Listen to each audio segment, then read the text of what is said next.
Oi, Alice. Boa noite. Muita paz para você, para sua família, para todos nós.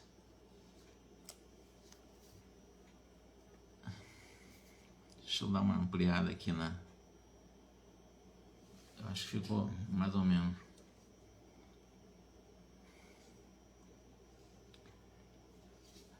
Oi, Edmilson. Boa noite. Então, que Jesus nos ampare, que Jesus nos abençoe. Mais uma vez aqui, fazendo um estudo de André Luiz, nos domínios da mediunidade, aprendendo barbaramente, né? Aprendendo bastante aqui com o nosso querido André Luiz, acrescentando o tesouro da informação para a nossa transformação. Paulete, boa noite. Deixa eu tomar um pouco d'água aqui.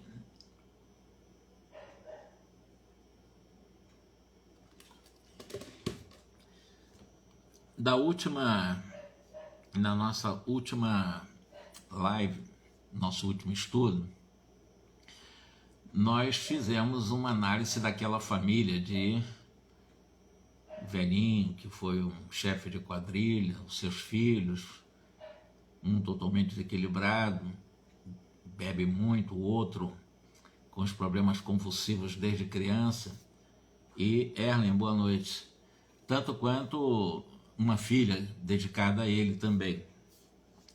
Mas a questão desses encontros, e às vezes desencontros noturnos durante o nosso sono. E a última live nós explicamos um pouco da importância de nós aprendermos a dormir, a fim de que nós possamos realmente, ao adentrar num processo semi-emancipacível, né? Quando nós estivermos emancipados, semi-emancipados do corpo durante o sono, nós podemos ter ingressos a escolas, a instituições que nos instruem, que nos eduquem, que nos adestrem, que nos disciplinem para o trabalho. Ou, quando as pessoas não se adestram, não se preparam para dormir, o que acontece? Ela fica solta na semi-emancipação durante o sono e muito facilmente dominada por mentes desequilibradas, do qual ela acaba tendo os seus pesadelos, viciações, aventuras indesejáveis, porque de alguma forma ainda não está se trabalhando melhor esse momento onírico, o momento das nossas realmente aprendizagens durante o sono. Porque quando o nosso corpo físico está descansando, nem sempre a alma repousa.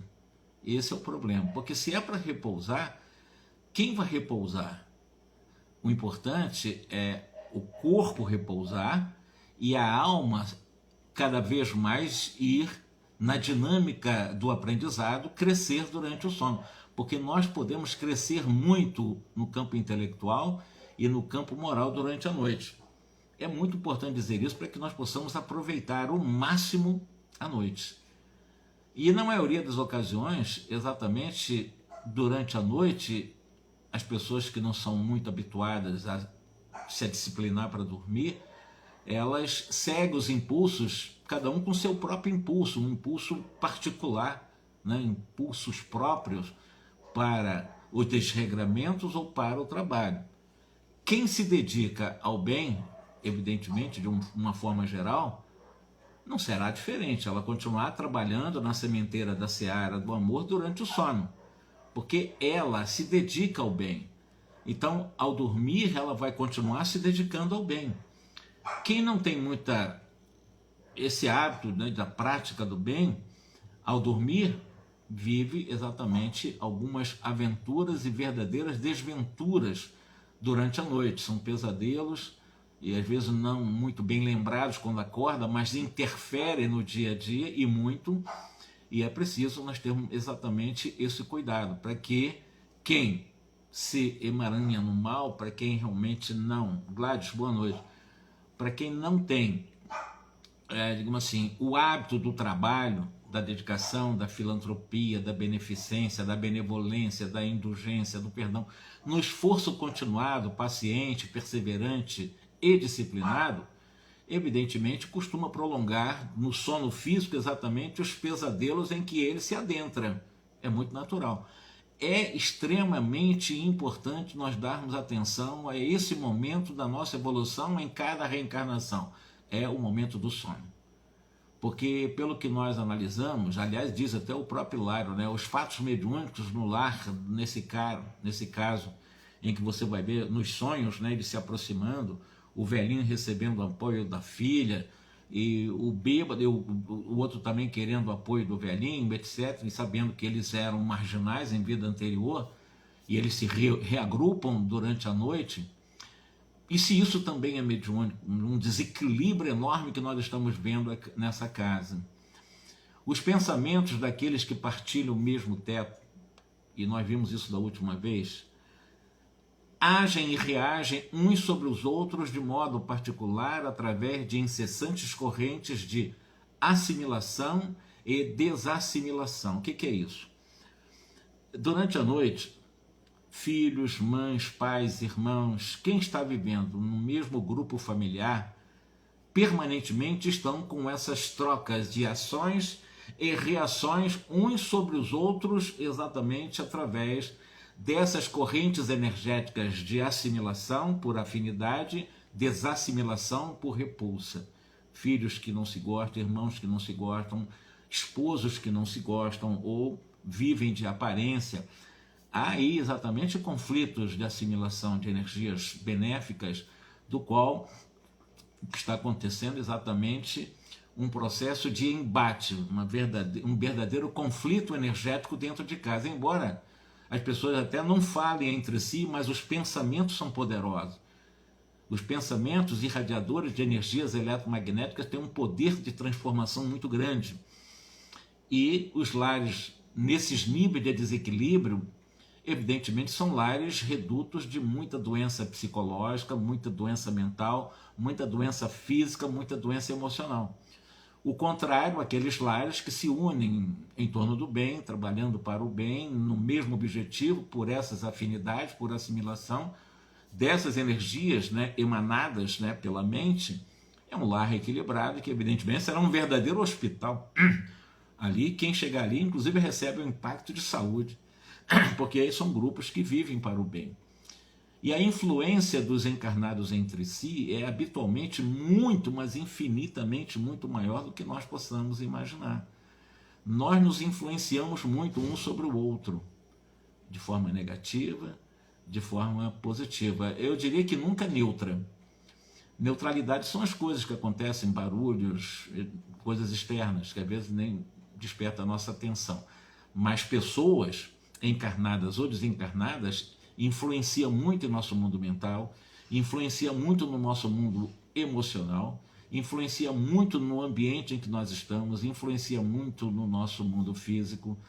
Muitas vezes, na nossa existência física, né, os obsessores que nos maltratam, que nos espezinham, estão conosco respirando exatamente, reencarnados no mesmo ambiente, como eu falei da última vez, na figura de pai, mãe, filho, irmão, sobrinho, um parente.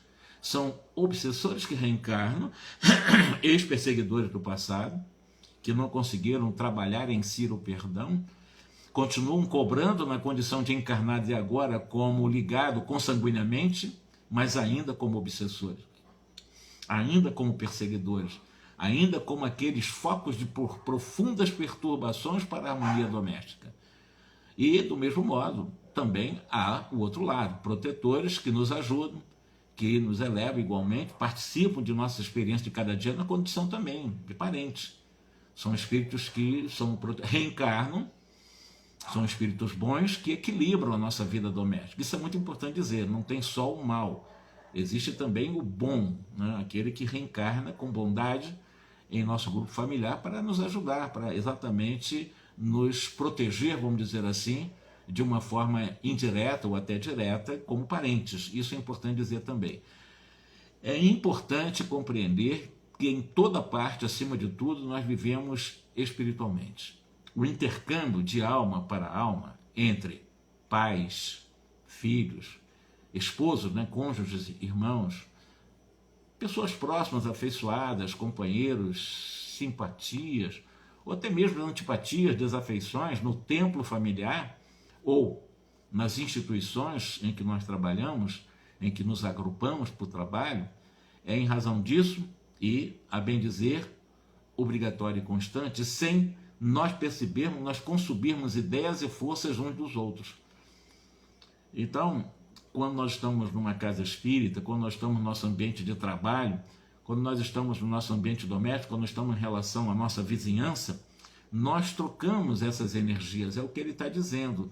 Nós consumimos ideias, nós consumimos forças eletromagnéticas uns dos outros, num processo de interdependência, em que um, de alguma forma, depende do outro e, de alguma forma, nós vamos consumindo essas forças, essas ideias, uns dos outros.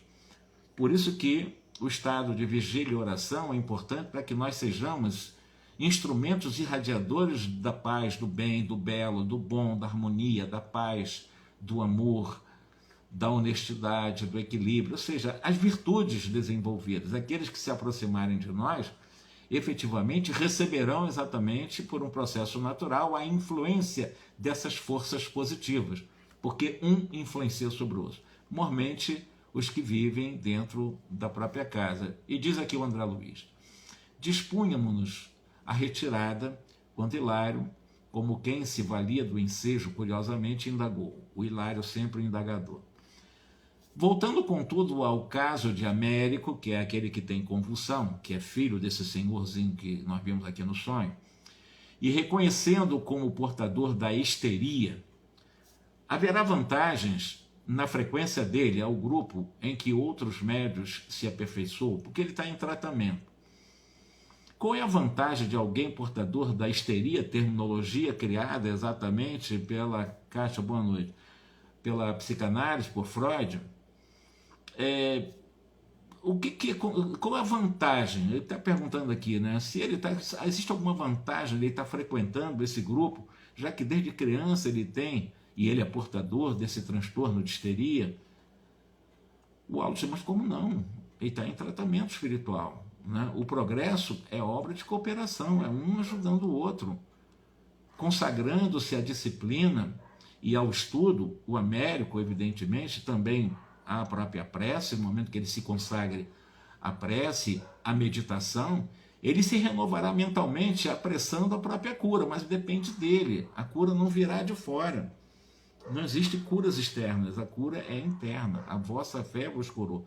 Então, se o Américo consagrar-se à disciplina mental, pela vigília, pelos pensamentos mais bem selecionados, ao estudo da doutrina espírita, como nós estamos fazendo aqui, a meditação, eu sempre falo na meditação, na oração, na prece, ele se renovará.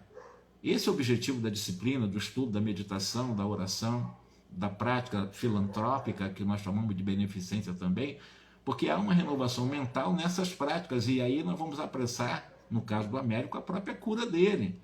Não é o centro que vai curar ele, é ele que vai se curar na mudança ou na renovação do seu mundo mental. Depois da cura, sim, ele poderá cooperar em trabalhos mediúnicos dos mais proveitosos, se ele realmente entrar no caminho de equilíbrio através da renovação da forma de ver a vida. Todo esforço digno, por menor que seja, por mínimo que seja, recebe, e isso é invariável, né, da própria vida, a melhor resposta sempre. Quando nós nos esforçamos com dignidade, por menor que seja o nosso esforço, vejam bem, quando eu me esforço de forma paciente, a palavra é essa, esforço paciente, né? O esforço mínimo, mas paciente, um esforço continuado, não é só hoje, não é só agora, é o tempo todo me esforçando, e um tempo, portanto, um esforço perseverante, eu não desanimo nunca, eu vou continuar me esforçando, e disciplinado dentro da linha da disciplina, sem a obrigação de me esforçar, mas disciplinadamente, invariavelmente nós receberemos da vida a melhor resposta desse esforço. Se nós estamos nos esforçando para fazer o bem, a vida nos responderá exatamente pelas energias do bem.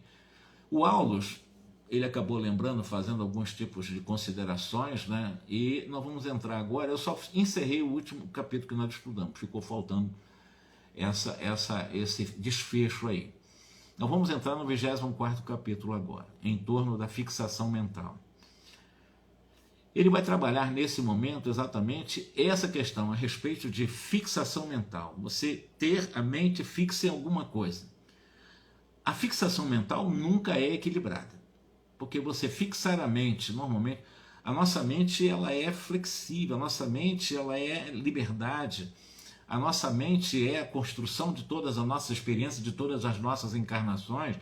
E quando nós temos as chamadas fixações mentais, terminologias usadas também pelos especialistas no campo da saúde psicológica, nós vamos analisar aqui exatamente o que se trata desse assunto. No caminho de volta, procuramos, o Hilário e eu, movimentar uma conversação no sentido de recolher da palavra do Aulus alguma lição a respeito da fixação mental. E muitas vezes, anotar o fenômeno buscando estudar a fixação mental, entretanto, para colaborar com um amigo mais novo do que eu, nos serviços da espiritualidade, aderi ao assunto animando com o melhor interesse. Eu conheço um pouco, o André Luiz disse, mas o Hilário não é tão experiente, então ele animou, vamos tocar nesse assunto lá para o Aulus. Hilário, sem disfarçar o espanto que lhe assomara à alma, desde a manifestação estrangulador, do estrangulador da Toscana, né, que é esse Américo, falou preocupado, sinceramente, por mais me esforce, grande é a minha dificuldade para penetrar os enigmas da cristalização do espírito em torno de certas situações e de certos sentimentos. Como pode a nossa mente ficar presa, deter, fixar-se em determinadas impressões, demorando-se nelas como se o tempo para ela não caminhasse?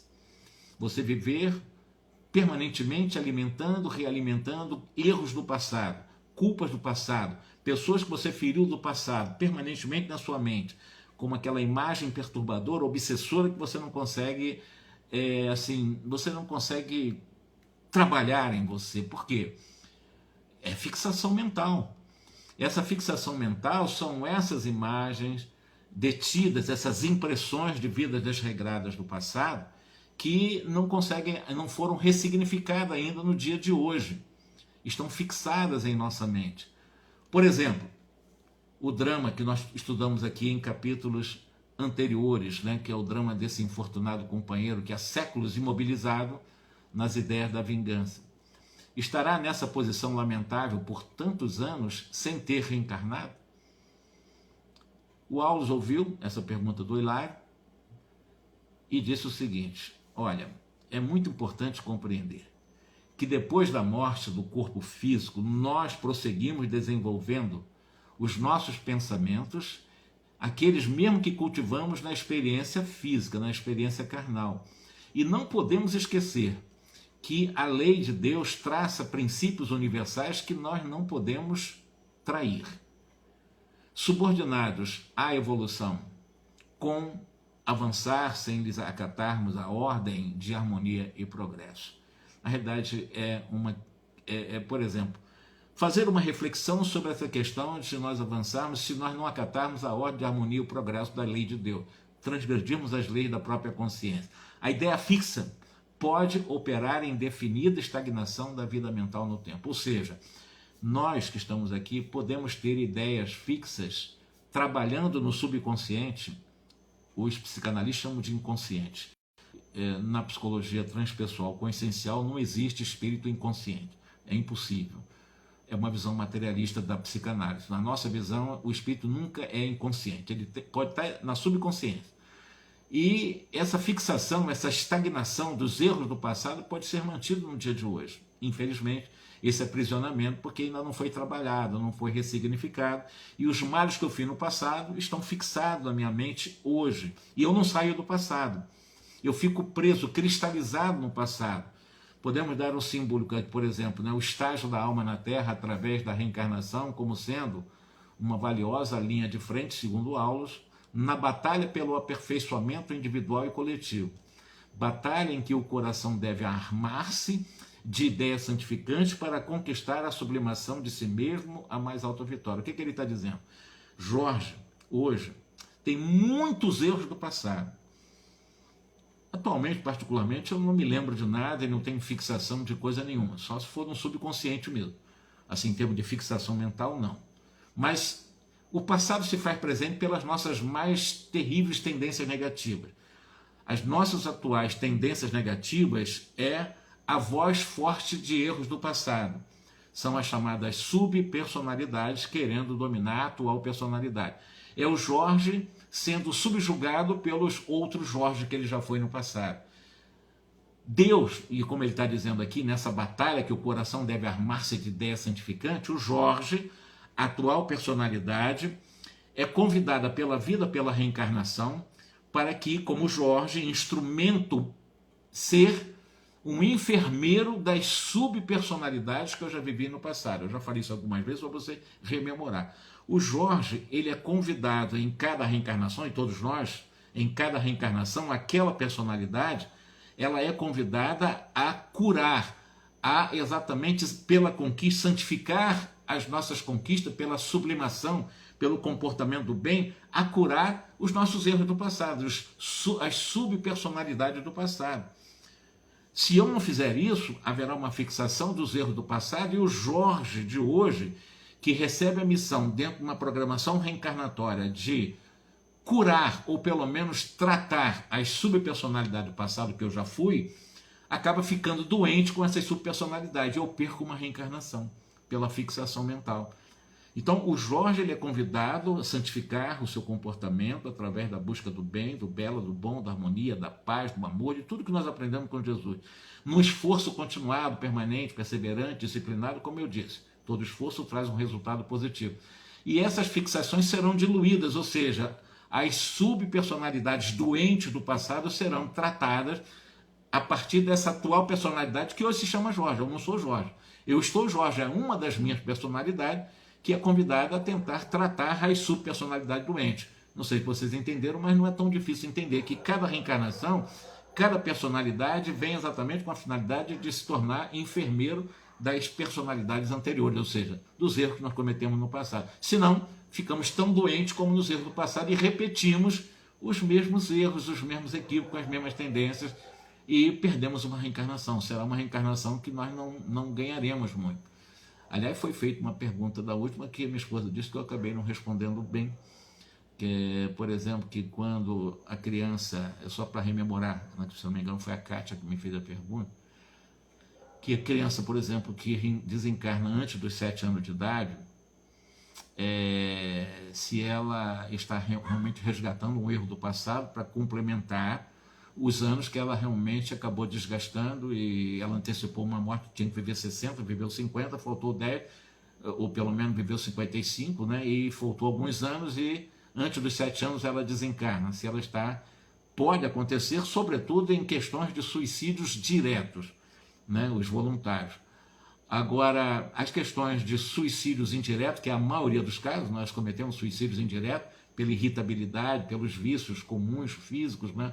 Pelas nossas tendências negativas, pelo nosso comportamento, são suicídios chamados inconscientes. Também a palavra inconsciente eu não uso, o André Luiz usa. Mas são suicídios subconscientes, né? Em que a pessoa vai fazendo, vai percebendo que está diminuindo o seu tempo de vida. Aí pode ser que reencarne para complementar. Pode acontecer. Normalmente acontece em caso de suicídio direto. Mas como eu disse e repito, até os 7 anos a reencarnação não está consolidada. Se o espírito desencarnou antes dos 7 anos, de alguma forma está dentro do mapa programático dele essa desencarnação. Para ensinar aos pais, porque tem a questão dos pais também aprenderem, que é uma situação muito desafiadora para os pais. Não é que o espírito precisa, mas os pais precisam passar por isso. Existe uma variante, uma variável muito grande, mas só respondendo a Kátia exatamente isso. Pode ser, né, que nesse período de desencarnação, antes da reencarnação complementar, esteja realmente se complementando aquilo que ficou faltando de reencarnações anteriores.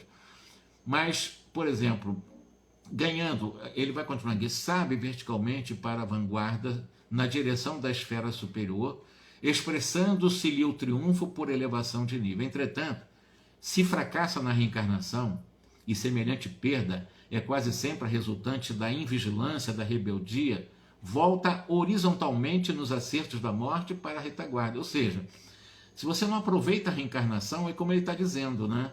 Pela nossa invigilância, pela nossa rebeldia, nós não conseguimos ascender, que é a chamada, o movimento vertical, a ascensão. Nós vamos voltar horizontalmente nos acertos da morte para a retaguarda. Isso equivale a dizer que nós vamos ter que recomeçar. Vamos ter que recomeçar a batalha. Vamos ter que reencarnar e vamos ter que reparar os erros do passado. É da lei, não é punição. É a necessidade da reparação, para o reajuste, para o reaprendizado. O que a vida nos convida é aproveitar ao máximo possível a atual encarnação, ou seja, a atual personalidade como médica das subpersonalidades do passado. Olha, Kátia, em relação a essa pergunta que eu estou vendo aqui, eventualmente eu acabo vendo perguntas nessa possibilidade, né, de interação. Se tiver, olha só, quando eu falei da última vez, eu falei aproximadamente 7 anos. Um pouco mais, um pouco menos.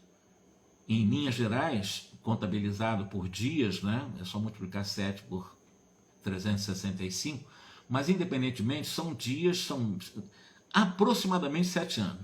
7 anos e 6 meses, pode ser que ele esteja em complementação. 7 anos e 8 meses, pode ser que ele esteja em complementação. 8 anos já seria, né, 12 meses depois. Então, aproximadamente 7 anos, um pouco mais, um pouco menos. Pode ser complementar até antes dos 7 anos também, tá? Isso é muito relativo, não tem essa fixação. Exatamente 7 anos. Agora, ó, 7 anos, não. Isso é bem flexível, é bem relativo, tá bom? Onde se confunde, então, o desajustado de todas as peças para em determinado período de tratamento, quando nós não aproveitamos a nossa encarnação. Então, aproveitar a encarnação, aproveitar a atual personalidade, que Deus nos empresta um corpo, nos empresta uma oportunidade no corpo físico, através das experiências, através de um plano existencial. Nós temos um plano existencial e nós temos uma programação reencarnatória. Do plano vem a programação reencarnatória. Na programação reencarnatória, que vai do berço até a nossa morte, até o túmulo, várias experiências de vida, com quem eu vou viver, em que país eu estarei nascendo, com que cultura estarei renascendo, quais serão as minhas condições financeiras, minhas questões de gênero. São várias experiências, isso é uma variação, são gêneros de experiências na horizontal da vida. Eu evoluo no campo intelectual, nas experiências do dia a dia, na experiência em lidar com a pobreza, me dar com a riqueza, me dar com as pessoas no campo de outras tendências e identificações sexuais, enfim, são várias experiências. Isso chama programação reencarnatória, está dentro de uma programação, do berço ao túmulo, nós temos várias delas. E cada uma que nós vencemos, nós vamos evoluindo na horizontal da vida, nós vamos evoluindo na experiência, na aprendizagem, na capacidade intelectual para o discernimento. Mas quando eu consigo, dentro dessa programação, desenvolver propósito, dentro de um plano reencarnatório, tu tem o plano, tu tem a programação e tu tem um propósito. O propósito reencarnatório é obrigatoriamente, eu digo obrigatoriamente para todo mundo, existe exatamente esse propósito. O propósito é nós desenvolvermos pelo menos uma virtude, uma. Nós temos infinitas, pelo menos uma, ampliarmos a virtude. E qual? Aquela em que eu trago a viciação mais forte em mim. A parte que eu sou, a minha tendência mais negativa. Cada um tem a sua tendência, sabe qual é a sua tendência mais negativa, aquela que é mais desafiadora, que já é reflexo do passado, que são as subpersonalidades do passado querendo tomar conta da atual personalidade. São essas tendências muito fortes que nós temos hoje. Então, o propósito é exatamente sublimar essas tendências negativas. Se nós conseguirmos fazer isso, aí nós estamos desenvolvendo um propósito. Aí a nossa evolução não é na horizontal, é na vertical. Aí nós ascendemos. Não é simples, não é simples. É trabalhoso demais, como eu disse, é escalada de cordilheira, mas nós temos que estar muito atento às nossas tendências negativas. Qualquer tendência negativa, aquelas mais fortes, né? Qualquer tipo de tendência que te incomoda muito, evidentemente procure trabalhar essa tendência, sem esmagar, sem reprimir, nada disso. Convive com ela, aceitando que tem essa tendência negativa, e vamos ver como é que nós podemos dar um novo significado a essa viciação egóica, através do desenvolvimento de virtudes que estão dentro do código moral de lei da própria consciência. Aí, com certeza absoluta, dentro dessa programação reencarnatória em que eu estou evoluindo na horizontal, também evoluirei dentro do propósito verticalmente. É uma reencarnação maravilhosa. Você dá um salto de qualidade grande nessa encarnação. Nós já tivemos milhares e teremos outras milhares pela frente. Essa é apenas uma delas. Então é importante nós prestarmos atenção às nossas tendências negativas. Quando ela é muito forte, não é reprimir, não é dizer que eu não tenho jeito, que eu não valho nada, que eu sou um lixo, que como é que pode eu ser desse jeito? Eu sou espírito? Não, espírito não tem. Eu sou espírito não quer dizer que a gente não tem as tendências. Nós temos as tendências. É ver qual é a pior tendência para trabalhar a pior tendência, para poder desenvolver exatamente a virtude em torno das tendências e, a partir daí, o propósito ser cumprido. Todos nós temos um propósito. Todo ser humano na reencarnação tem a programação do berço ao túmulo. Agora, o propósito é que é o desafio, que é desenvolver virtudes. Mas, continuando, em qualquer frente de luta terrestre, a retaguarda é a faixa atormentada dos neuróticos, dos loucos, dos mutilados, dos feridos, dos enfermos de toda a casta. Ante o interesse com que lhe ouvimos a exposição, Aulus prosseguiu depois de ligeira pausa. Lembra-se, por que ele está falando isso? Quando a pessoa falha nos seus desajustes e ele não se esforça para se tornar uma pessoa melhor, e eu disse que Deus não pune, as leis divinas não são punitivas, mas existe nesses acertos dentro da lei de causa e efeito a necessidade de nós repararmos os erros do passado. E às vezes eu não consigo reparar. Eu não me esforço para reparar, às vezes até amplio esses erros. E aí eu preciso, pelos acertos na linha horizontal da própria desencarnação, eu preciso realmente voltar, não é regredir. Voltar à retaguarda é a nova experiência que eu falhei. Então chama-se voltar para a retaguarda, ou seja, recuar no sentido de vai ter que ter essa nova experiência. Não é recuar na evolução, é na experiência. A reencarnação, nas mesmas condições que eu falei, eu vou ter que reencarnar para que, de alguma forma, nesses meus desajustes eu possa me ajustar. Então será uma reencarnação mais desafiadora porque eu falhei. Então ela fica mais desafiadora. Não é que fica impossível, mas ela fica com maiores exigências da prova expiatória. E, por exemplo, as provas da neurose, as provas da loucura, as provas das mutilações físicas, psicomotoras, as provas das pessoas que se ferem de todas as formas no campo emocional, pessoas que vivem doenças, todo tipo de doenças, são processos também de resgate, de ressarcimento, de reparação. Então, se você quer ter na próxima encarnação, digamos assim, uma vida, e é possível isso, tá? Mas não é um mundo de prova e expiação? É. Nós não estaremos imunes da prova e expiação. Mas você pode passar pelas provas, pela expiação, através do alto amor, de uma forma suave, leve e contente. Basta você se amar. Basta, não é simples. É importante o alto amor. A energia que você desenvolve em você te dá a fortaleza a passar por todas essas angústias, passar por todas essas provas. E agradecendo por elas, e não maldizendo ou querendo se afastar delas, porque exatamente elas é que nos impulsionam a cumprir os nossos propósitos e também a nossa programação reencarnatória. Ninguém reencarna para fazer turismo, não. Ninguém reencarna para viver exatamente nas Caldas Novas da vida. Caldas Novas é um lugar aqui de águas quentes, águas termais, que existe aqui em Goiás, que as pessoas costumam realmente, que é um lugar delicioso. Estou fazendo uma propaganda aqui do local. Mas ninguém reencarna para ver isso o tempo todo. Né? Podemos até ter direito em alguns momentos para refazimento, esses momentos realmente turísticos, esses momentos de viagem. É válido, mas ninguém reencarna para ficar a vida inteira em turismo. Não existe essa possibilidade no mundo de hoje, em que nós temos ainda contas, pendências na contabilidade divina no campo do mal. Nós ainda praticamos muito mal, ou por ignorância, ou de uma forma voluntária.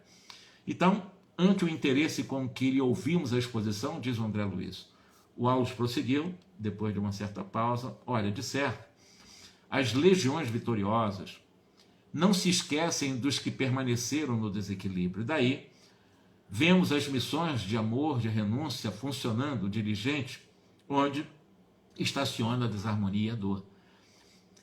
uma coisa importante que ele fala aqui nessa frase é o seguinte: então nós que somos caídos, espíritos que sofremos ainda pelas nossas incúrias, nossa rebeldia, mas nem por isso os espíritos bons não vão deixar de nos proteger, eles vão nos ajudar, eles vão nos dar, eles têm a minúcia, eles, de forma amorosa e por muita renúncia, eles funcionam como dirigentes amigos, né? Já que nós estamos estacionados na desarmonia, eles tentam nos relevar, nos levantar, nos apoiando, nos dando força para que nós não desanimemos do nosso trabalho de reparação dos erros do passado. Até porque amanhã nós seremos também anjos guardiães. Todos nós estamos aqui.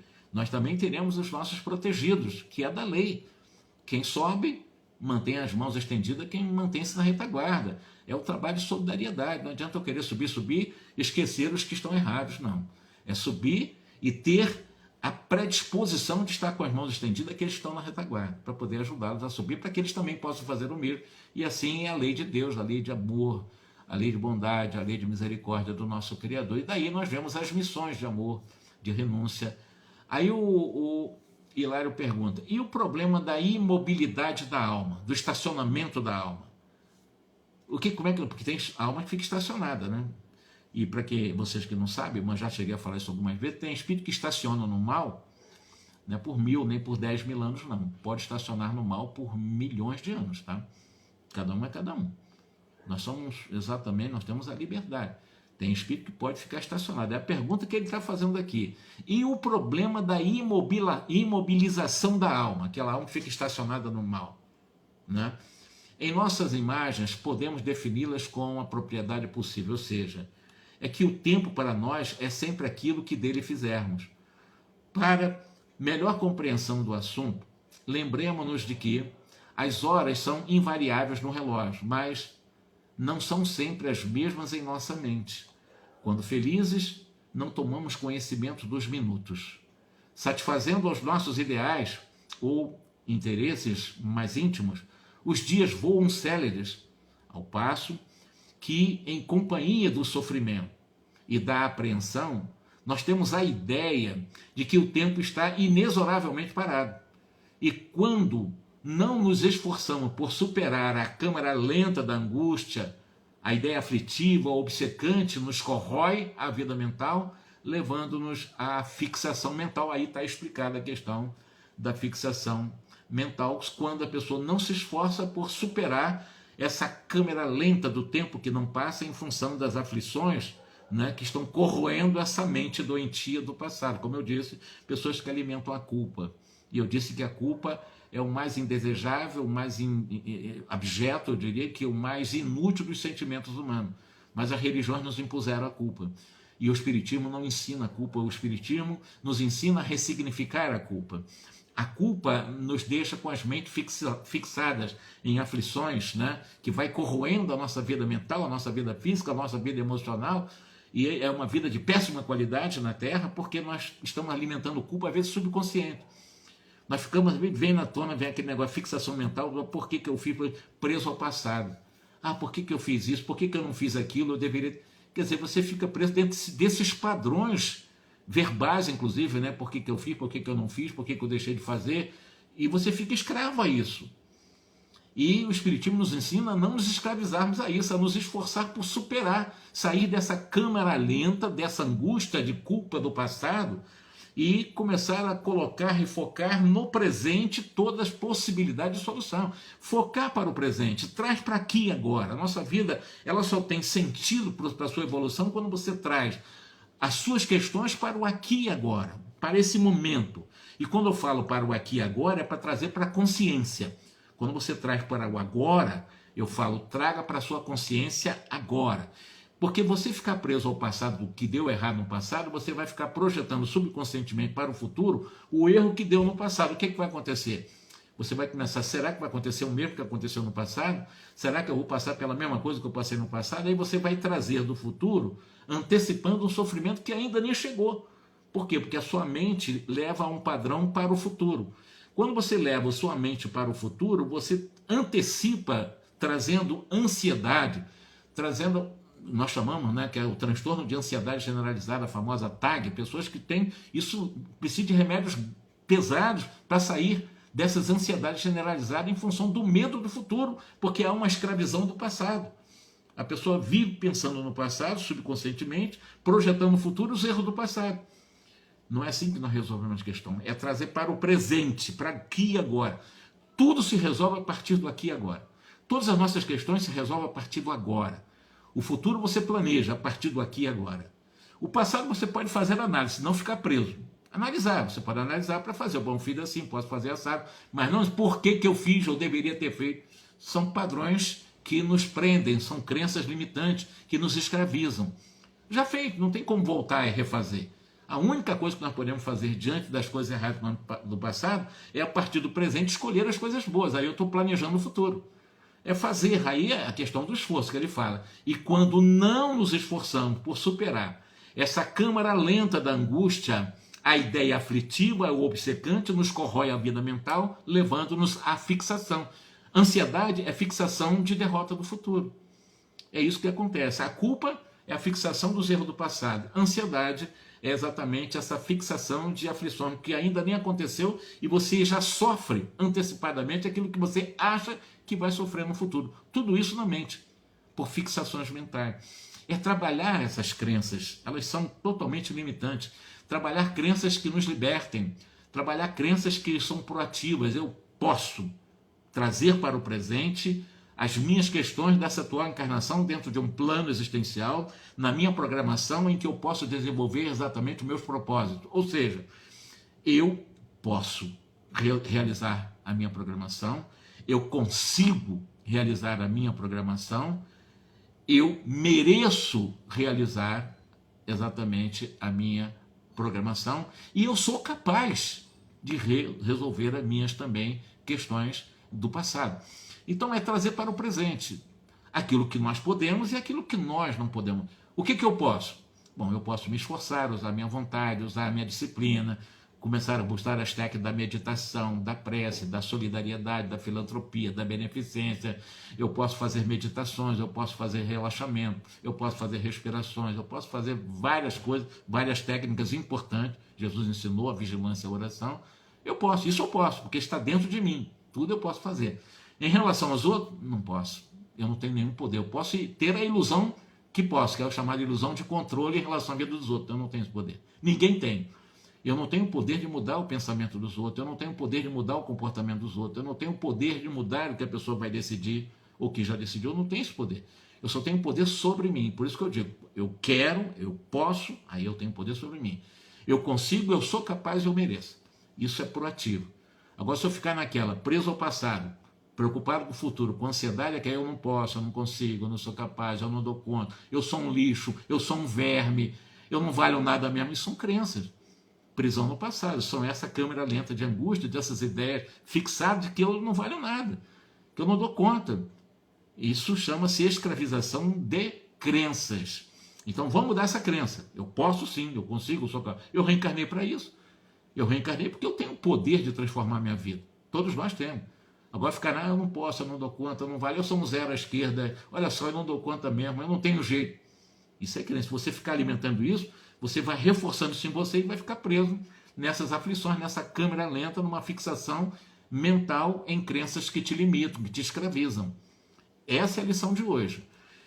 Chegado a essa fase, o tempo como que se cristaliza dentro de nós, porque passamos a gravitar em espírito em torno do ponto nevrálgico de nosso desajuste. Qualquer grande perturbação interior, chame-se paixão, desânimo, crueldade, vingança, ciúme ou desespero, pode imobilizar-nos por tempo indefinível em suas malhas de sombra quando nos rebelamos contra o imperativo de marcha incessante com o sumo bem, a busca do bem, do belo, do bom, da harmonia, da paz. Eu sempre digo isso.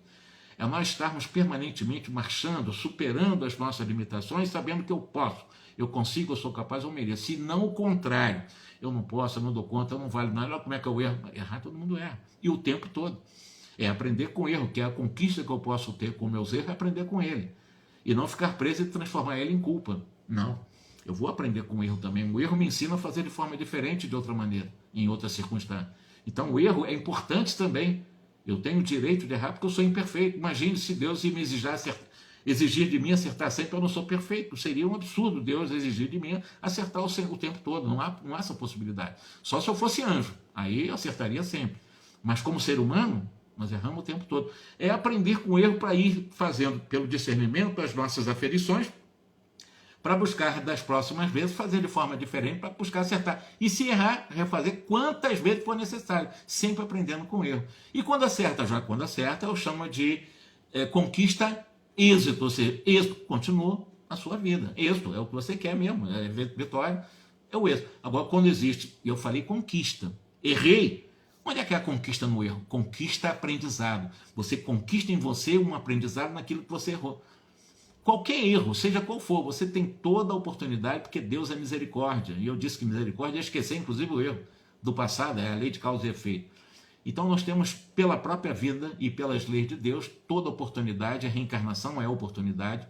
Reencarnação é para que nós possamos exatamente nos analisar e ver em nós todo o potencial que eu tenho. Eu posso, eu consigo, eu sou capaz, eu mereço sim, sair dessa inércia da culpa, nessa fixação dos erros que eu já cometi, e sair da ansiedade de um futuro que eu acho que vai ser péssimo, que eu vou para um umbral, que meus professores vão me pegar, e amanhã vai ser horrível para mim, fica aquela coisa, aquela angústia, né?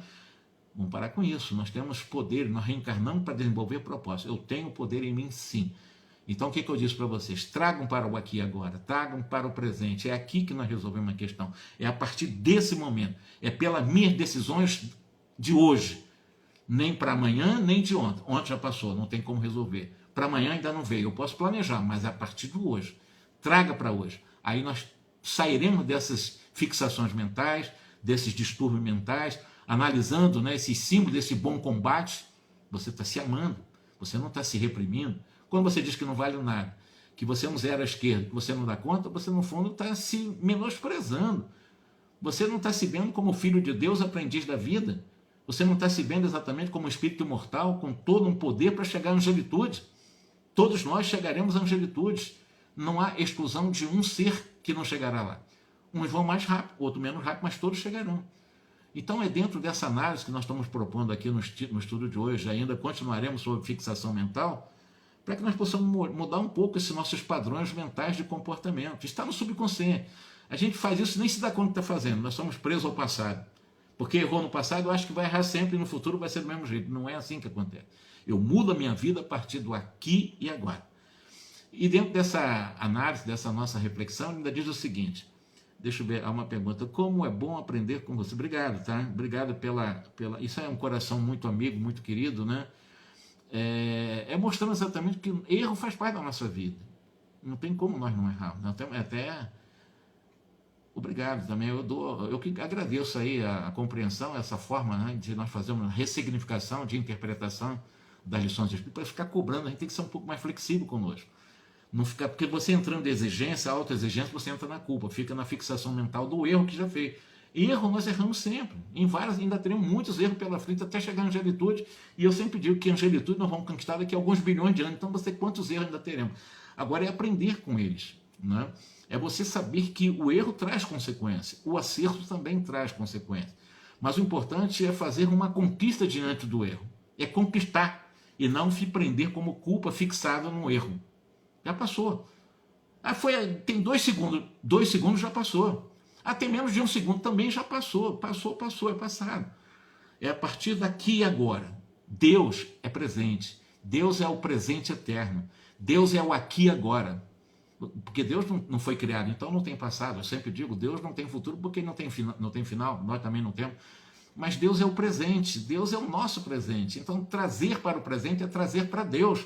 Deus em nós, na sua onipresença. E Deus em nós nos fortalece. Não é assim?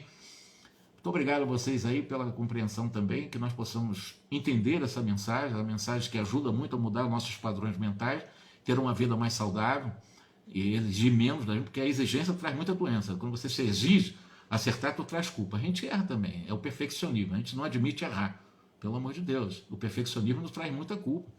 Então, errar faz parte, vamos aprender, vamos fazer de forma diferente. Errou de novo, vamos fazer de forma diferente, porque a nossa intenção é acertar, muito embora saibamos que podemos errar de novo.